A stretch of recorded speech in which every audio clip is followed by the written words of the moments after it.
नमस्कार। औद्योगिक प्रशिक्षण संस्थानों में संचालित व्यवसाय स्टेनोग्राफर एवं सेक्रेटरियल असिस्टेंट के विषय आशुलिप सैद्धांतिक के अंतर्गत जो प्रसंग है बेसिक ऑफ कंप्यूटर, उसके बारे में मैं आप लोगों को आज प्रशिक्षण प्रदान करूंगा। इस प्रशिक्षण के अंतर्गत सबसे पहले हम आपको बताएंगे कंप्यूटर का परिचय। इसमें कंप्यूटर की शुरुआत कहाँ से हुई थी, कैसे एक आइडिया आया कि कंप्यूटर होना चाहिए। इसके बाद मैं आपको बताऊंगा कंप्यूटर के भाग के बारे में कि कंप्यूटर के क्या क्या भाग होते हैं, जिसके अंतर्गत आपको input devices, output devices, memory इत्यादि के बारे में बताया जाएगा। फिर उसके बाद सॉफ्टवेयर के प्रकार के बारे में बताया जाएगा कि सॉफ्टवेयर के कौन कौन से प्रकार होते हैं। तो सबसे पहले हम जानेंगे कंप्यूटर का परिचय। तो कंप्यूटर शब्द लैटिन भाषा के कंप्यूट शब्द से बना हुआ है, जिसका मतलब होता है गणना करना, गणना या कैलकुलेशन। इसका शाब्दिक अर्थ है, कंप्यूटर का शाब्दिक अर्थ है गणना करने वाला, वो मशीन जो गणनाएं करती है। शुरुआत में कंप्यूटर का उपयोग गणना करने के लिए ही किया जाता है। तो दूसरे शब्दों में हम ये कह सकते हैं कि कंप्यूटर एक ऐसी मशीन है जो गणनाएं करती है। बाद में कंप्यूटर के विज्ञान की प्रगति होने के साथ साथ कंप्यूटर के अन्य उपयोग होने लगे। अब लगभग हर फील्ड में कंप्यूटर का कुछ न कुछ उपयोग होता है, जिससे हमारा जीवन और सरल बनता चला गया है। इसके बाद हम जानेंगे कंप्यूटर के भाग के बारे में, कंप्यूटर के कौन कौन से भाग होते हैं। तो कंप्यूटर के एक भाग होता है input devices, output device, central processing unit और मेमोरी। तो इनपुट डिवाइसेज वो होते हैं जिससे हम जो इनपुट करते हैं, वो इनपुट डिवाइसेज के माध्यम से ही हम कोई भी डाटा कंप्यूटर के अंदर इनपुट करते हैं। आउटपुट डिवाइसेज के माध्यम से हम रिजल्ट प्राप्त करते हैं। उसके बाद एक सेंट्रल प्रोसेसिंग यूनिट होता है, जो मेन फंक्शनिंग होता है सेंट्रल प्रोसेसिंग यूनिट का ही, जो पूरे कंप्यूटर सिस्टम को कंट्रोल करता है। मेमोरी, जहाँ पे कोई भी चीज सेव होती है। इसके बारे में हम डिटेल से आगे जानेंगे। इसके बाद मैं बताऊं, देखिए ये कंप्यूटर का ब्लॉक डायग्राम है, जिसमें आप देखेंगे कि कैसे एक ब्लॉक डायग्राम के माध्यम से इनपुट डिवाइसेज, आउटपुट डिवाइसेज और सीपीयू के वर्गीकरण किया गया है। उसको मतलब क्लासिफाई करके बताया गया है। तो एक इनपुट डिवाइसेज है जिसके माध्यम से डाटा का इनपुट किया जा रहा है। सीपीयू है, सीपीयू के 3 हिस्से हैं, control unit, arithmetic logic unit और मेमोरी। इसके बाद आउटपुट डिवाइसेज है जिसके माध्यम से हम रिजल्ट प्राप्त करते हैं, रिजल्ट मतलब आउटपुट प्राप्त करते हैं। तो नेक्स्ट स्लाइड में हम ये जानेंगे इनपुट डिवाइसेज क्या है, आउटपुट डिवाइसेज क्या है। तो हम इसके बाद इनपुट डिवाइसेज पे आते हैं। इनपुट डिवाइसेज कंप्यूटर की वे यूनिट है जिसके द्वारा डाटा एवं कमांड के माध्यम से कंप्यूटर में कोई भी चीज इनपुट किया जाता है। तो वो डिवाइस जिसके माध्यम से कंप्यूटर में डाटा इनपुट किया जाता है, वो इनपुट डिवाइसेज कहलाती हैं। कीबोर्ड, स्कैनर, जॉयस्टिक, ये सब इनपुट डिवाइसेज में आ जाती हैं। इसके अलावा इनपुट डिवाइसेज में कुछ अन्य डिवाइसेज भी आती हैं, जैसे कि टच स्क्रीन मोबाइल हो गया हमारा। हम टच करके कुछ भी डाटा एंटर कर देते हैं, तो वहाँ पे वो टच स्क्रीन इनपुट डिवाइसेज का काम करता है। तो मेन इनपुट डिवाइसेज जो हम उपयोग करते हैं, कीबोर्ड और स्कैनर, आज के ज़माने में मैक्सिमम यही उपयोग करते हैं। बाकी एंड्रॉयड मोबाइल फ़ोन हो गया, एटीएम मशीन हो गया, जहाँ पे स्क्रीन को टच करके कोई भी डाटा इनपुट कर देते हैं। ये सब इनपुट डिवाइसेज के अंतर्गत आता है। उसके बाद आउटपुट डिवाइसेज के बारे में मैं आपको बताऊंगा कि आउटपुट डिवाइसेज क्या होती हैं। आउटपुट डिवाइसेज वो डिवाइसेज होती हैं जिसके माध्यम से कंप्यूटर में जो भी प्रोसेसिंग होती है, उसका रिजल्ट हम उस आउटपुट डिवाइसेज के माध्यम से प्राप्त करते हैं। जैसे आप ये समझिए कि हमने कुछ इनपुट किया और कंप्यूटर के अंदर कुछ प्रोसेस हुआ, क्या नहीं हुआ, गणितीय गणनाएं हुई या अन्य कोई भी चीज हुआ, अंदर हम घुस के देखते नहीं है, बस हमको रिजल्ट मिल जाता है। और वो रिजल्ट जिस आउटपुट डिवाइस के माध्यम से, जिस डिवाइस के माध्यम से देखते हैं, उस डिवाइस को हम आउटपुट डिवाइस कहते हैं। इसमें मॉनिटर हो गया, प्रिंटर हो गया, ये सब आउटपुट डिवाइसेज का एग्जाम्पल है। देखिए इनपुट डिवाइसेज में मैं आपको उदाहरण दिया था कि टच स्क्रीन मोबाइल है जो एंड्रॉइड फोन में आप उपयोग करते हैं। इसके अलावा एटीएम मशीन है जिसपे हम इनपुट कुछ करके स्क्रीन को टच करके इनपुट करते हैं। लेकिन सेम स्क्रीन का उपयोग हम आउटपुट प्राप्त करने के लिए भी करते हैं। वही जो मोबाइल है जिससे हम इनपुट कर रहे हैं, उसी मोबाइल के स्क्रीन से हम आउटपुट भी देखते हैं, उसी एटीएम के स्क्रीन से हम आउटपुट भी देखते हैं। तो उस जगह पे वो एटीएम का स्क्रीन या मोबाइल का स्क्रीन आउटपुट डिवाइसेज की तरह काम करता है। तो यहाँ पे महत्वपूर्ण और ध्यान देने योग्य बात यह है कि एक ही स्क्रीन एक समय में इनपुट डिवाइस का काम करती है और एक समय में आउटपुट डिवाइस का काम करती है। इसके बाद हम आएंगे सेंट्रल प्रोसेसिंग यूनिट, जिसे हम सीपीयू बोलते हैं। सीपीयू का ही फुल फॉर्म है central processing unit. Central processing unit जो मेन होता है, यही जो कंप्यूटर का जो एक तरह से ये समझिए कि कंप्यूटर का माइंड होता है, यही पूरे कंप्यूटर सिस्टम को कंट्रोल करता है। बहुत सारे लोगों के मन में ये भ्रांति होती है कि कंप्यूटर का जो आउटपुट डिवाइस है मॉनिटर को देख के लोग जान जाते हैं, कहते हैं ये कंप्यूटर है। बिल्कुल नहीं, आप अपने दिमाग में कंफ्यूजन हमेशा के लिए निकालिए कि वो कंप्यूटर है। कंप्यूटर का एक पार्ट है मॉनिटर, जो सेंट्रल प्रोसेसिंग यूनिट होता है। एक तरह से आप ये कहिए कि मेन कमांडिंग यूनिट तो यही है, यही पूरे कंप्यूटर सिस्टम को कमांड करता है। निर्देशों को, डाटा को प्रोसेस, जो भी डाटा इनपुट डिवाइस के माध्यम से कंप्यूटर के अंदर इनपुट की जाती है या जो भी निर्देश दिए जाते हैं, वो उन निर्देशों को सेंट्रल प्रोसेसिंग यूनिट जो होता है प्रोसेस करता है अपने अंदर। और क्या प्रोसेस होता है उसके बारे में हमें कोई जानकारी नहीं होती। इसके अंदर कुछ ऐसी सेटिंग बनाई जाती है, ऐसा सॉफ्टवेयर डाले जाते हैं जो सारी प्रक्रिया को करते हैं और हमें आउटपुट डिवाइसेज के माध्यम से आउटपुट प्राप्त हो जाता है। यहाँ पे अभी हम पहले देखे थे कि ब्लॉक डायग्राम कंप्यूटर सिस्टम का, यहाँ पे हम सीपीयू के बारे में देखेंगे कि सीपीयू का कैसे वर्गीकरण, सीपीयू का ब्लॉक डायग्राम कैसे है। तो सीपीयू या सेंट्रल प्रोसेसिंग यूनिट, जिसके 3 हिस्से होते हैं, एक एएलयू होता है, दूसरा कंट्रोल यूनिट होता है, तीसरा मेमोरी होता है। तो जो पहला है एएलयू, एएलयू का फुल फॉर्म होता है arithmetic and logic unit. ALU का फुल फॉर्म होता है अर्थमेटिक एंड लॉजिक यूनिट। यहाँ पे गणितीय या लॉजिकल गणनाएं हम एएलयू के माध्यम से सीपीयू करता है। कोई भी मैथमेटिकल कैलकुलेशन या लॉजिकल कैलकुलेशन जो इनपुट डिवाइसेस के माध्यम से इनपुट की जाती हैं, वो एएलयू के माध्यम से वो कैलकुलेशन की जाती हैं और आउटपुट डिवाइसेस के माध्यम से उसका रिजल्ट हम प्राप्त कर ले जाते हैं। कंट्रोल यूनिट दूसरा हिस्सा है। जैसे कि मैंने आपको पहले बताया कि सीपीयू जो होता है वो पूरे कंप्यूटर सिस्टम को कंट्रोल करता है। लेकिन अब मैं आपको ये बता रहा हूँ, जो कंट्रोल यूनिट होता है वो पूरे कंप्यूटर सिस्टम को कंट्रोल करता है। कि कंट्रोल यूनिट ही ये डिसाइड करता है कि कौन कौन से काम हो रहे हैं कंप्यूटर सिस्टम। जैसे हम एक समय में एक से ज्यादा काम करते हैं, कि हम टाइपिंग कर रहे हैं, उसी में म्यूजिक सुन रहे हैं या अन्य कोई भी काम कर रहे हैं या वीडियो कॉलिंग कर रहे हैं। जब एक साथ कई काम होते हैं कंप्यूटर सिस्टम में, तो कंप्यूटर सिस्टम क्या करता है कि हर काम के लिए कुछ न कुछ टाइम अलॉट कर देता है कि 1 सेकेंड, टास्क नंबर 1 1 सेकेंड होगा, टास्क नंबर 2 2 सेकेंड होगा, टास्क नंबर 3 3 सेकेंड होगा। हमें बिल्कुल इसके बारे में नॉलेज नहीं होता है कि कौन सा टास्क कब हो रहा है। एक कंप्यूटर सिस्टम के व्यक्तिगत उस पर निर्भर करता है कि वो किस टास्क के लिए कितना टाइम अलॉट किया है। तो ये जो कंट्रोल यूनिट होता है, कंट्रोल यूनिट ही ये काम करता है कि किसी टास्क को 1 सेकेंड, किसी टास्क को 2 सेकेंड, किसी टास्क को 3 सेकेंड अलॉट करता है। उसके बाद जब वो साइकिल एक पूरी हो जाती है, फिर वो टास्क नंबर 1 पे चला जाता है।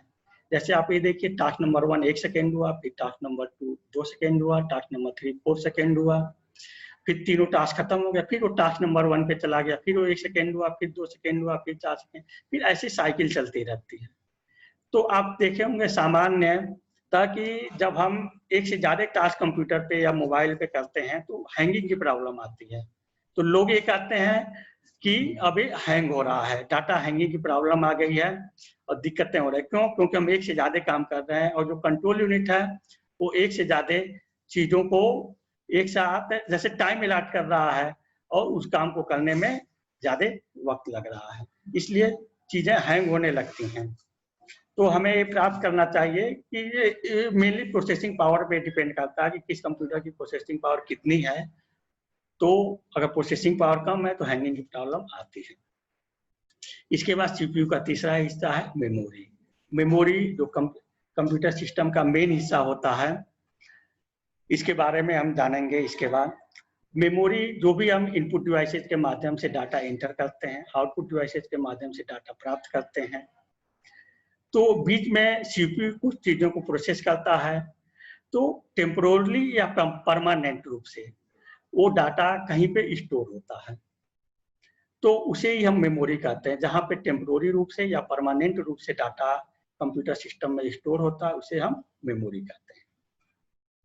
सामान्यतः मेमोरी को दो भागों में बांटा गया है, प्राइमरी मेमोरी और सेकेंडरी मेमोरी।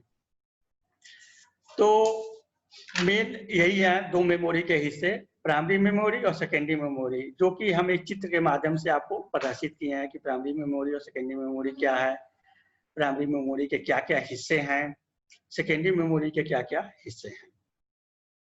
तो इसके बाद हम आपको बताएंगे प्राइमरी मेमोरी के बारे में।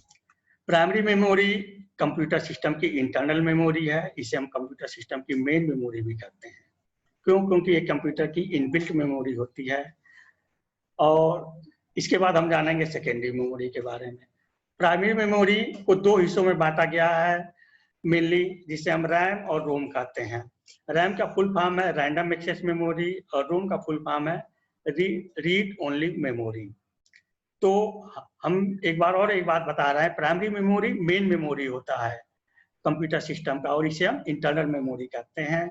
और रैम और रोम ये सब प्राइमरी मेमोरी के हिस्से हैं। रैम मतलब रैंडम एक्सेस मेमोरी और रोम मतलब रीड ओनली मेमोरी। इसके बाद हम द्वितीयक मेमोरी या सेकेंडरी मेमोरी पे आएंगे।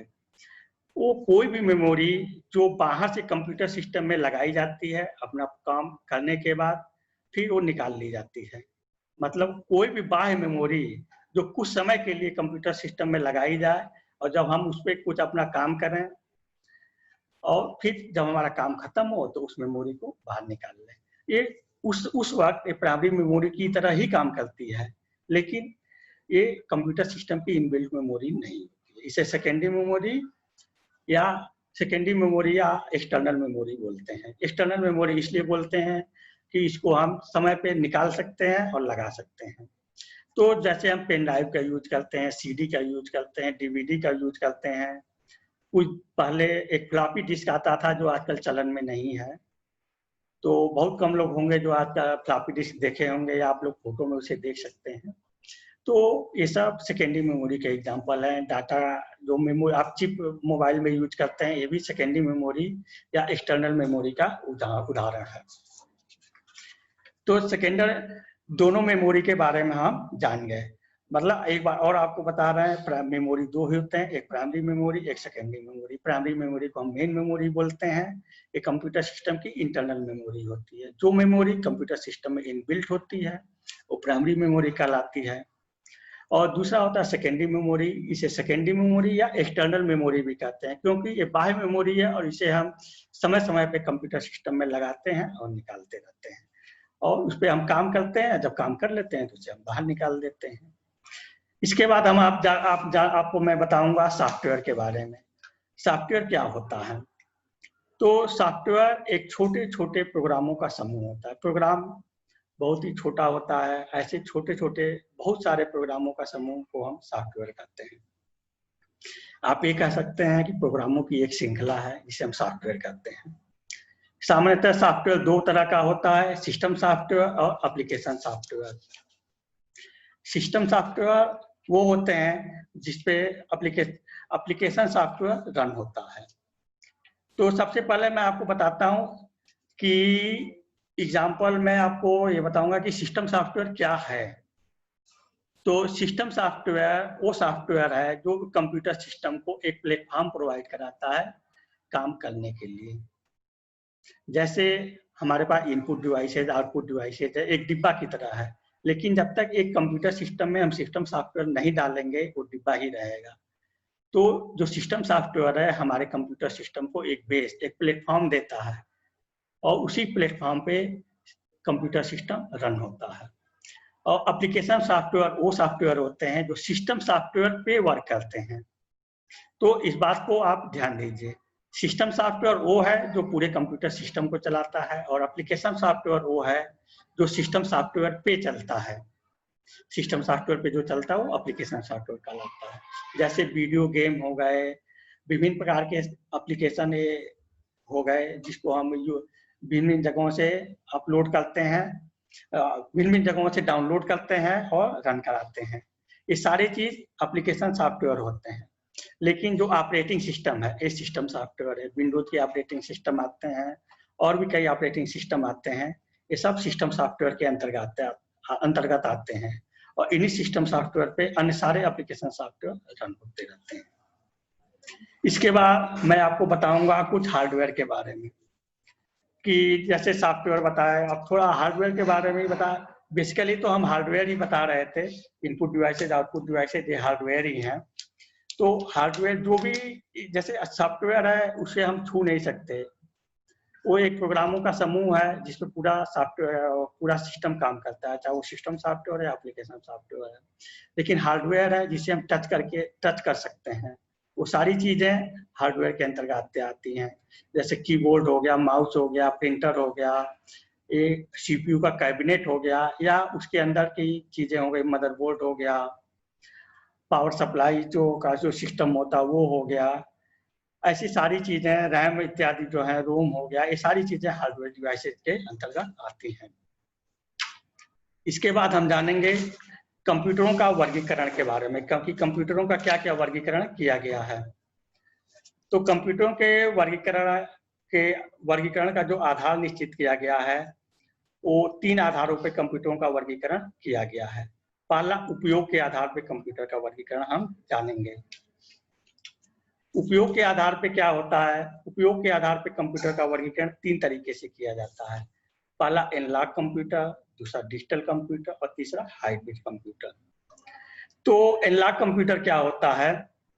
एनालॉग कंप्यूटर वो होता है जिसमें हम एनालॉग डाटा को कंप्यूटर के अंदर इनपुट करते हैं, वो एनालॉग कंप्यूटर होता है।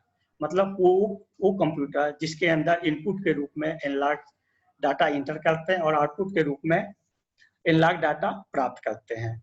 जैसे वोल्टेज हो गया, टेम्परेचर हो गया, ये सब फिजिकल जो भौतिक मात्राएं हैं, ये एनालॉग डाटा होती हैं और जो कि कंप्यूटर सिस्टम के अंदर एंटर करते हैं और एनालॉग आउटपुट प्राप्त करते हैं। दूसरा डिजिटल कंप्यूटर। डिजिटल कंप्यूटर में हम डिजिट के रूप में डिजिटल डाटा है एंटर करते हैं और डिजिटल डाटा आउटपुट के रूप में प्राप्त करते हैं। और तीसरा है हाइब्रिड कंप्यूटर। हाइब्रिड कंप्यूटर में हम एनालॉग और डिजिटल दोनों तरह के डाटा को एंटर करते हैं इनपुट के रूप में और दोनों तरह के डाटा आउटपुट के रूप में प्राप्त कर सकते हैं। तो आपके मन में एक बात आई होगी कि क्यों ना हम एनालॉग और डिजिटल कंप्यूटर की जगह पे हाइब्रिड कंप्यूटर ही खरीदें। तो सबसे मेन जो ध्यान देने योग्य बात है कि हम कोई भी चीज खरीदें तो अपने आवश्यकता और बजट को फोकस करके वो चीज करना चाहिए। हाइब्रिड कंप्यूटर महंगे होते हैं और हमारी आवश्यकता अगर एनालॉग कंप्यूटर की है तो हम एनालॉग कंप्यूटर ही खरीदें। क्यों हम हाइब्रिड कंप्यूटर पे ज्यादा बजट खर्च करें, अपना ज्यादा पैसा खर्च करें। तो जैसी हमारी आवश्यकता हो और जैसा हमारा बजट हो उसके अनुसार हम कंप्यूटर को खरीदें, चाहे एनालॉग कंप्यूटर खरीदें, चाहे डिजिटल, चाहे हाइब्रिड, चाहे जो भी। दूसरा वर्गीकरण हम करेंगे आकार एवं क्षमता के आधार पर कंप्यूटर का वर्गीकरण करेंगे। आकार एवं क्षमता के आधार पर कंप्यूटर के वर्गीकरण में सबसे पहला है माइक्रो कंप्यूटर, दूसरा है मिनी कंप्यूटर, उसके बाद main frame computer, super computer एवं लैपटॉप पे आते हैं। तो जो माइक्रो कंप्यूटर है इस पे हम तो सबसे पहले हम माइक्रो कंप्यूटर के बारे में जानेंगे कि माइक्रो कंप्यूटर क्या होता है। तो माइक्रो कंप्यूटर साइज में सबसे छोटे है, स्मॉलेस्ट इन साइज होता है अन्य सारे कंप्यूटर की तुलना में, और ये कम पैसे में मिल भी जाता है, इसे यूज करना आसान होता है, मतलब इकोनॉमिकल होता है, यूजर फ्रेंडली होता है। जो घर में हम पीसी यूज करते हैं पर्सनल कंप्यूटर, वो माइक्रो कंप्यूटर ही होते हैं। दूसरा कंप्यूटर है mini computer. Mini computer micro computer से बड़ा होता है, प्रोसेसिंग स्पीड, इसकी प्रोसेसिंग पावर भी उससे ज़्यादा होती है। जो स्मॉल साइज की कंपनीज होती हैं वो मिनी कंप्यूटर का उपयोग करती हैं। जो विभिन्न कंपनियों के हेड ऑफिस इत्यादि में इन सारे कंप्यूटर का उपयोग कर सकते हैं। मेनली स्मॉल साइज की कंपनी मिनी कंप्यूटर का उपयोग करती है। तीसरा है main frame computer. Main frame computer mini computer से बड़ा होता है, इसकी प्रोसेसिंग पावर उससे ज़्यादा होती है। माइक्रो और मिनी कंप्यूटर से मेन फ्रेम कंप्यूटर की प्रोसेसिंग स्पीड ज़्यादा होती है। सामान्यतः बैंक इत्यादि के जो ऑफिसेज होते हैं, हेड ऑफिस होते हैं, वहाँ पे मेन फ्रेम कंप्यूटर का उपयोग किया जाता है। इसके बाद हम आते हैं सुपर कंप्यूटर के बारे में जानेंगे। सुपर कंप्यूटर की जो प्रोसेसिंग पावर होती है माइक्रो, मिनी और मेन फ्रेम कंप्यूटर इससे बहुत ही ज़्यादा होती है।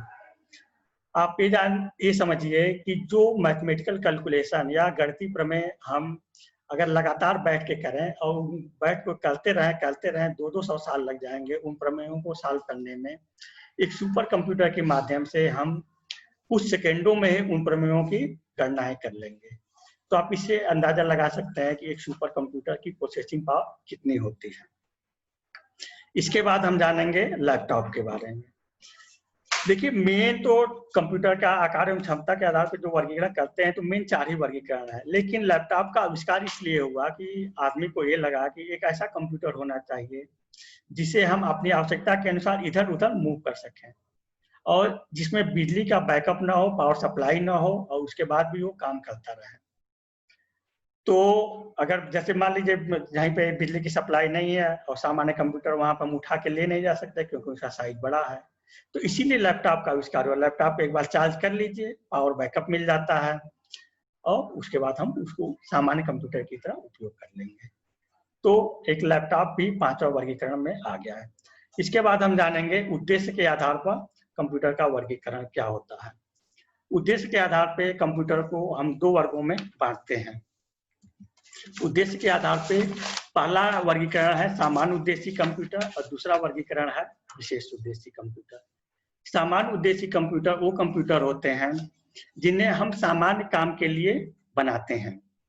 जैसे सामान्य काम में कोई भी काम जो हम जनरली करते हैं वो सामान्य काम हो गए और ये सारे कंप्यूटर सामान्य उद्देश्य कंप्यूटर कहलाते हैं। विशेष उद्देश्य कंप्यूटर वो कंप्यूटर होते हैं जो किसी विशेष पर्पज के लिए डिजाइन किए जाते हैं। जैसे मान लीजिए सैटेलाइट को लॉन्च करना है, मिसाइल को लॉन्च करना है या बड़े-बड़े वैज्ञानिक विभिन्न प्रकार के प्रोग्राम करते हैं, तो वो विभिन्न प्रकार के प्रोग्राम करते हैं तो अपने प्रोग्राम के लिए ही उन कंप्यूटरों को डिजाइन किए जाते हैं। स्पेशली वो कंप्यूटर उसी काम के लिए ही डिजाइन किया जाता है जिनके लिए वैज्ञानिक वो उपयोग उसका करना चाहते हैं। मेनली हम ये जानेंगे कि सैटेलाइट लॉन्च में या मिसाइल लॉन्चिंग में विशेष उद्देश्य कंप्यूटर का उपयोग किया जाता है। तो इस तरह से हम आज आपको कंप्यूटर के बेसिक चीज़ों के बारे में बताए कि इसमें क्या-क्या चीज़ें होती हैं और कैसे कंप्यूटर सिस्टम पूरा काम करता है। धन्यवाद। एंड कर दिए। हाँ, सब दिखा दिए। एंड कर दिए। अब क्या करें? And meeting for all. हो रहा होगा ना ये। हाँ, एंड मीटिंग फॉर ऑल कर दें? हाँ, कर दें ना?